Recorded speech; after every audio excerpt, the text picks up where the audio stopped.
الرحمن الرحيم، والصلاة والسلام على رسول الله صلى الله عليه وسلم الذي أبعثه الله رحمة للعالمين.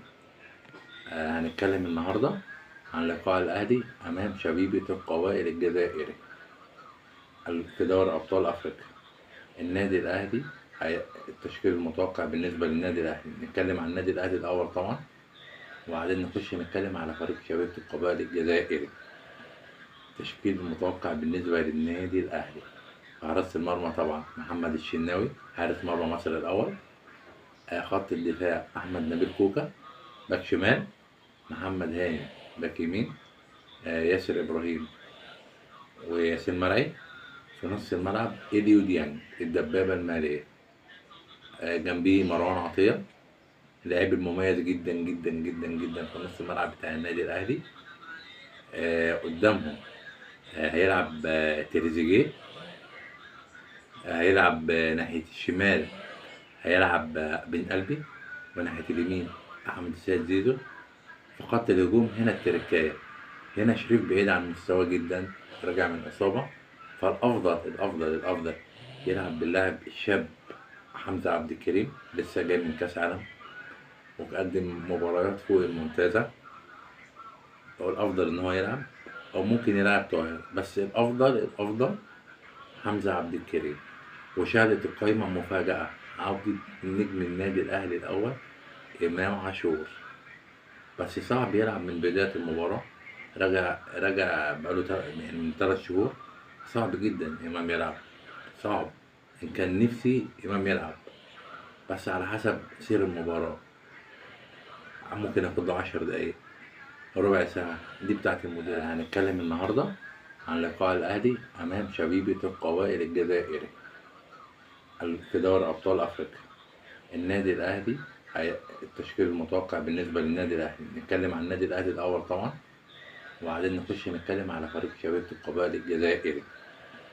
التشكيل المتوقع بالنسبة للنادي الأهلي: حارس المرمى طبعا محمد الشناوي حارس مرمى مصر الأول. خط الدفاع أحمد نبيل كوكا. باك شمال محمد هاني. باك يمين ياسر إبراهيم وياسين مرعي. في نص الملعب إليو ديانج الدبابة المالية.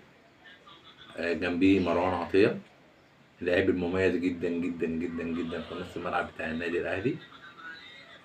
قدامهم هيلعب تريزيجيه. هيلعب ناحية الشمال هيلعب بن قلبي، وناحية اليمين أحمد السيد زيزو. في خط الهجوم هنا التركاية، هنا شريف بعيد عن مستواه جدا، راجع من إصابة، فالأفضل يلعب باللاعب الشاب حمزة عبد الكريم، لسه جاي من كأس عالم وقدم مباريات فوق الممتازة. هو الأفضل إن هو يلعب، أو ممكن يلعب طاهر، بس الأفضل حمزة عبد الكريم. وشهدت القايمة مفاجأة: عودة نجم النادي الأهلي الأول إمام عاشور، بس صعب يلعب من بداية المباراة. رجع بقاله يعني من 3 شهور.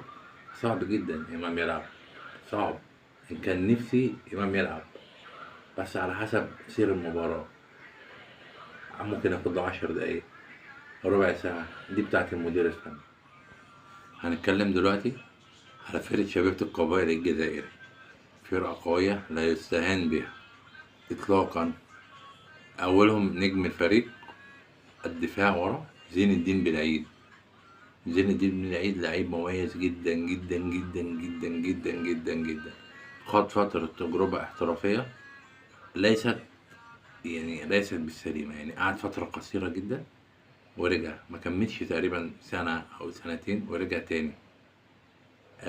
نجم طبعا الفريق عندهم الهداف أيمن محروس، لعب 9 لقاءات، أحرز 4 أهداف وصنع 3. وهنتكلم طبعا على النجم بتاعهم رياض بودبوز، ده هو اسمه كده، ما تستغربوش، يعني هم الأسامي في الجزائر أسامي غريبة شوية. هو النجم بتاعهم لعب في أندية كتيرة جدا جدا في أوروبا.